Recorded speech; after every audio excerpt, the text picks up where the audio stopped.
Deliciously with Ara. Ngayon magluluto tayo ng doenjang jjigae. Ito ay para sa lahat ng gusto magluto ng Korean food at your own homes in a very easy and mabilis na paraan. So, are you ready?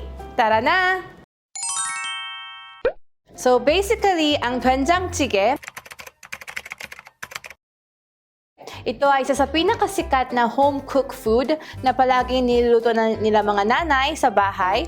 And ito ay napakadaming variety na pwede natin i-add na whatever na meron kayo sa bahay. So today, naghanda kami ng doenjang jjigae na gamit tayo ng pork as our main base ng ating protein source.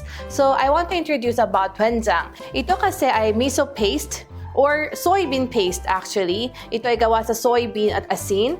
So if you open a pack like this, medyo brownish ang kanyang color sa loob. Depende sa mga brands or depende sa iba't ibang mabilihan nyo ng doenjang. There are some na mas darker ang color. It doesn't matter. It's still okay. Medyo maalat-alat ang kanyang taste. And it's a fermented soybean paste. So of course, we can see na masustansya niya. So of course, it's good to have one pack of this doenjang kasi ang daming mga pagkain na pwede natin gamitin kasama ang ating doenjang. And of course, with this, we have our pork, our potato, mushroom, onions, tofu, zucchini, at meron akong konting siling pang sinigang ang tawag nila or sili, and leeks, and garlic. And of course, sa mga inyong vegetables, whatever na vegetables na meron kayo sa bahay, pwede naman kayo magdagdag or mag-exchange if ever you want. And also yung mga mushrooms, depende sa anong klase ng mushrooms or kung ayaw ng mushroom, pwede naman matanggalin. It's okay. So, you can be as creative as you want and you can be as resourceful as you want na whatever na bahay kailangan na meron sa ref, yan na lang gamitin natin. And of course, one of the things na tip here is, sa ating soup, gamit tayo ng tubig na binalawan natin ng ating kanin. Kasi bago ako magsaing kanina, maghuhugas tayo ng bigas. So on our third banlaw, yung medyo may konting milkish pa yung ating water, sinave ko siya kasi ito yung magiging ating soup base. The reason na why daw ito ang ginagamit pang soup or mga jjigae na food na madalas na ginagamit sa mga Korean food ay kasi daw yung starch na galing sa rice, sa habang binabalaw siya, is not only nutritious, hindi lang siya mas sustansya, kundi mas nagbibigay siya ng mas buo na flavor mamaya pag niluto natin compared sa pag gumamit tayo ng regular na just plain water lang. So kung magsasaing naman kayo, magtipid na lang tayo ng tubig by i-save natin ang ating water na bangbalaw and then ito ang ibubuhos natin mamaya. So, ngayon magsisimula tayo mag-cut ng ating mga gulay. So, una maghiwa tayo ng ating potato. Ito ay isang medium size na potato na binalatan ko na. So, hiwain natin sa kalahati. And then, sometimes, pwede naman kayo maging creative sa inyong mga hiwa. Pwede naman iba medyo malalaki, pwede naman medyo cube ang pag-cut. Pero ako gusto ko na medyo pa-cube ang ating hiwa. So, hiwain natin ng pa-cubes ang ating potato. Gamit tayo ng isang medium size. Pero kung gusto naman na mas maraming potato, pwede naman kayo gumamit ng siguro mas malaki or kung ayaw nyo mas maliit. It doesn't matter. So you can be as creative or size na gusto ninyo in a cube form. So naghanda ako ng isang potato. And pagkatapos ng ating patatas, hihiwa naman tayo ng ating onions. Actually, sa mga Korean dish, pag napansin ninyo, wala kaming mas maraming onion or mas konting onion. So, you can have a lot of onions you want kasi alam niyo naman yung mga health benefits ng isang onion. So, medyo malaki ang ating white onion, so gamit ako ng kalahati. And of course, parehas na ng ating hiwa, ang design ang gagawin ko para maging uniform ang kanyang itsura mamaya.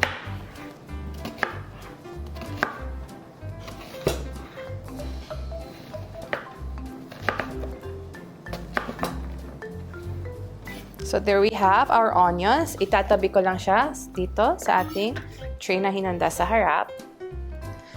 And ang ating zucchini, siguro kasi ang malaki ang aking nakuha, siguro mga 1/3 lang ang aking kailangan.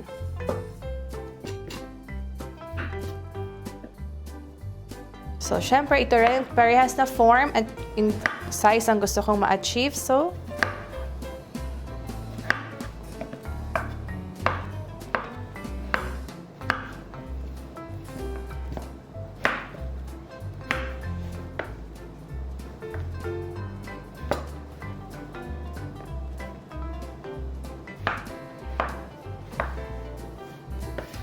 And itatabi lang natin ang ating zucchini. Ito ay madalas din natin ginagamit sa mga Korean meal. Paslat ng ating paghiwa, pero kung gusto nyo ng pa-chop or parang half na ring, it's okay din. Pero gusto ko medyo may konting ibang texture, so paslant ako ng konti.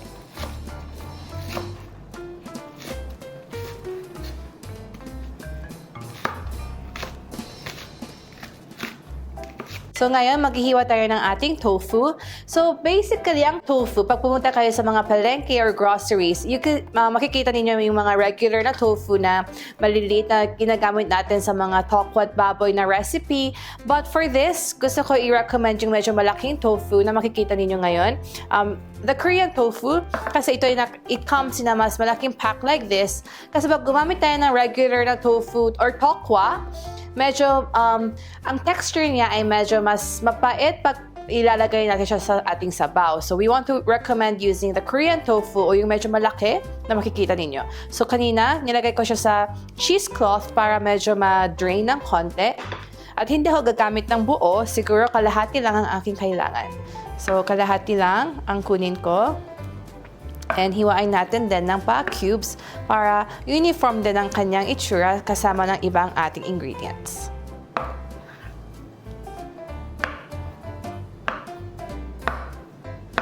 There we go, our tofu. Ay, tabi lang natin siya sa plato. And bago ako maghiwa ng ating karne, gusto ko hiwain ng ating sili. Ang sili kasi naman ay parang nagbibigay lang siya ng konting spicy na color at flavor mamaya. So, if you want to use 1 or 2, depende sa inyo.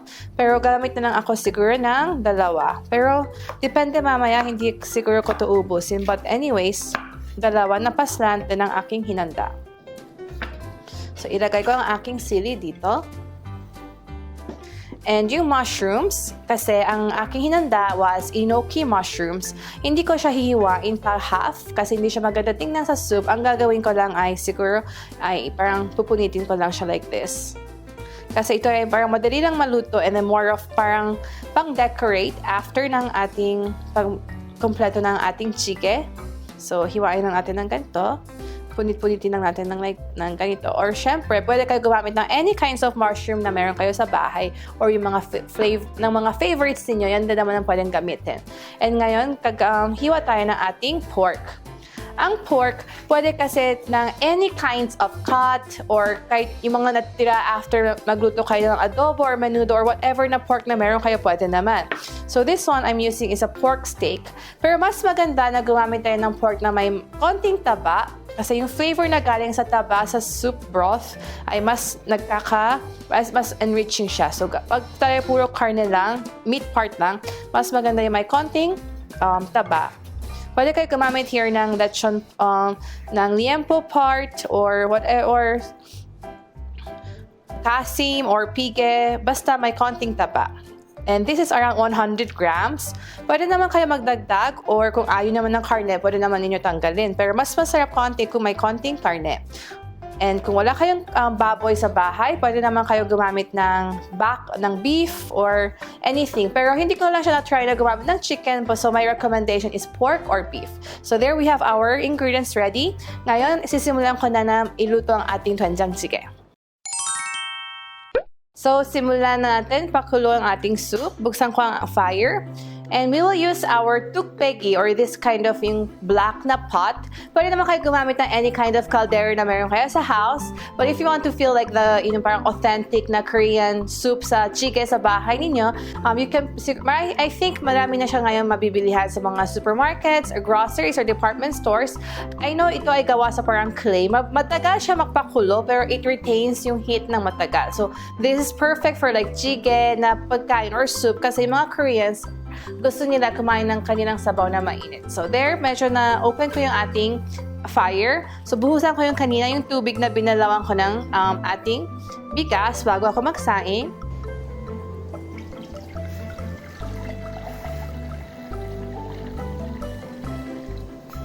Ito ay siguro around 2.5 cups ng tubig. So, papakuluan ko lang siya.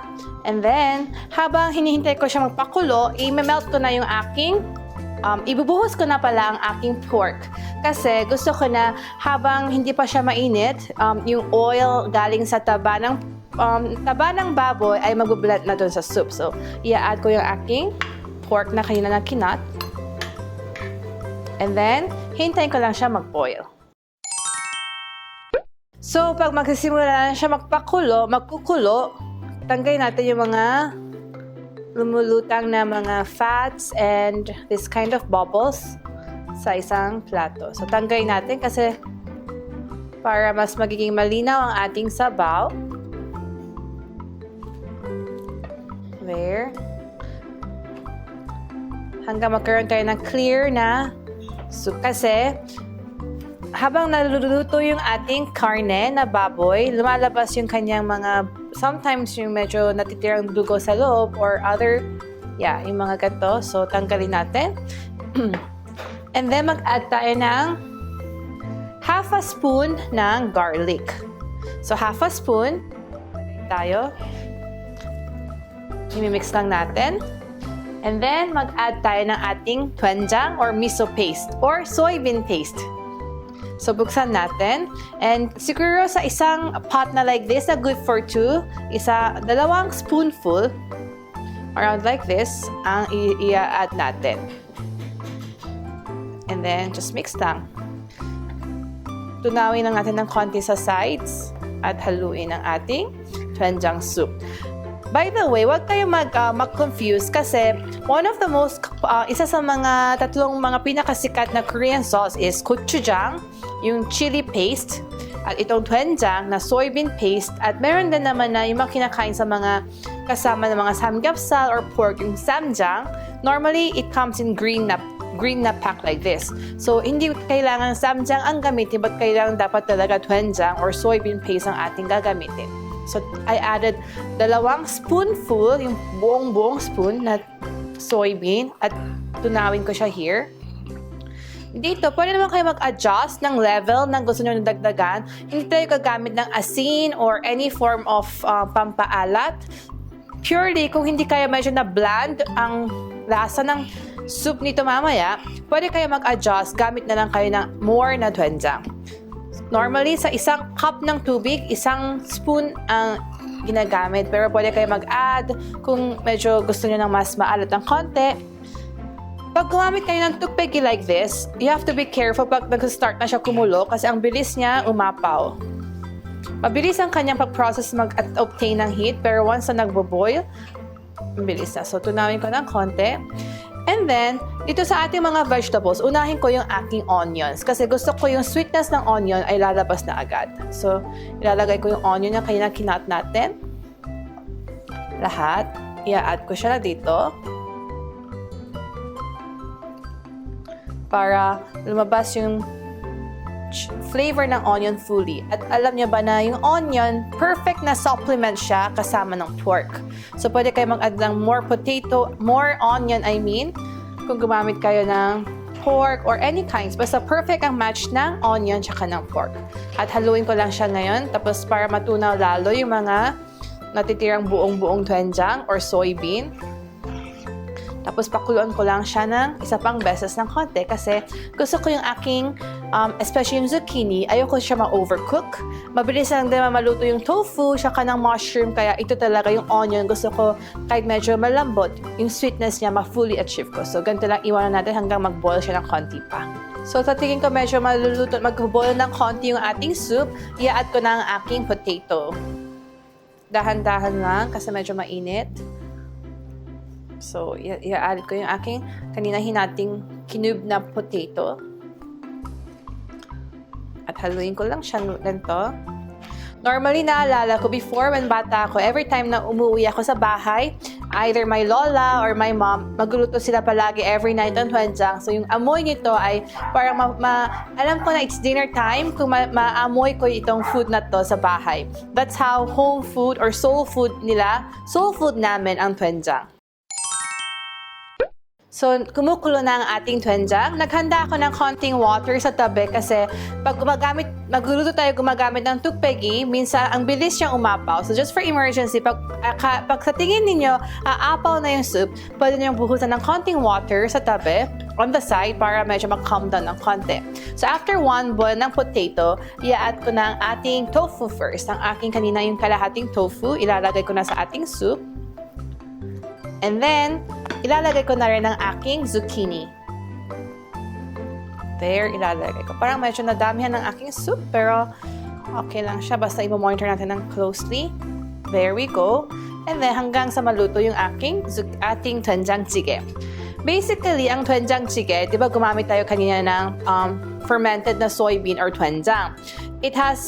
Dahil ito ay fermented, it has very rich lactobacilli. It's very good for your intestines, for your insides, good for your children, good for adults. It has also anti-cancerous, all kinds of malalaman ninyo ng mga magaganda sa katawan, it already has. So this is a perfect, healthy food na pwede nyong araw-arawin.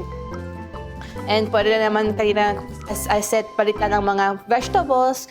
Pwede naman karne instead na baboy, baka, or sometimes gumagamit din kami ng mga anchovies, yung mga tuyong dilis as our soup base. At wala na ng karne, if you want it light, that's also possible. At siguro sa mga ibang episodes, ipapakita ko rin sa inyo yung mga iba't ibang klase ng doenjang soup na pwede natin gamitin. Pero as I said, this is one of the very basic and hintay na natin maluto siyang ganito. So, nagbo-boil na yung ating doenjang soup. Doenjang jjigae, mag-a-add ako ng leeks. Yung kaya kinat ko. The white part ng leeks, it has parang medyo sweetness ng flavor. So, it's good for mga stew. Tapos yung green naman, it's parang, di ba, maganda tingnan yung color niya, nagbo-bright out. So, I'll just add our leeks. Ihalo ko lang ng ganito. Hanggang medyo maging soften ng konti yung ating leeks. Ibo-boil. This is one of the, I think, yung miss ko na mga home-cooked food pag away ako sa bahay or hindi ako kakain ng mga Korean food. At ito rin yung mga hinahanap ng aking mga family once na pag hindi sila kakain ng Korean food, for sure, ito ang gusto nilang hanapin, ang doenjang jjigae. So there we have, di ba mabilis lang naman kasi maluto ang leeks, so just 1 boil. And then yung aking kanina na pinunit na enoki mushrooms. Siguro hindi ko magamit ang lahat kasi medyo mag-over na siya. So just on the side lang, parang pang topping. Dahil mabilis naman siya maluto. Pero again, kung ayaw nyo ng enoki mushrooms, gusto nyo ng mga ibang klase ng mushrooms, pwede naman din nyo i-add. Or kung ayaw nyo talaga ng mushrooms, pwede naman i-omit. And then, mag-a-add ako ng konting sili na kinat, just for an added konting bite ng spiciness. And basically, pag once na nag-boil na siya, hindi ko naman kailangan hintay maluto talaga ang sili kasi just basically for color, for a slight bite lang ng spiciness. So basically here, I think we're almost done. Tada! This is doenjang jjigae. Di ba ang dali lang gawin? Ito ay napakasarap. So, ang sarap-sarap, I'm for sure magugustuhan ninyo. In your own homes, you can have the taste of Korea. Dahil ito ay napaka-masustansya, for sure magugustuhan ng buong family ninyo. So, you can try again our doenjang jjigae. And please don't forget to like and subscribe our channel, Deliciously with Ara. Until next time, bye-bye!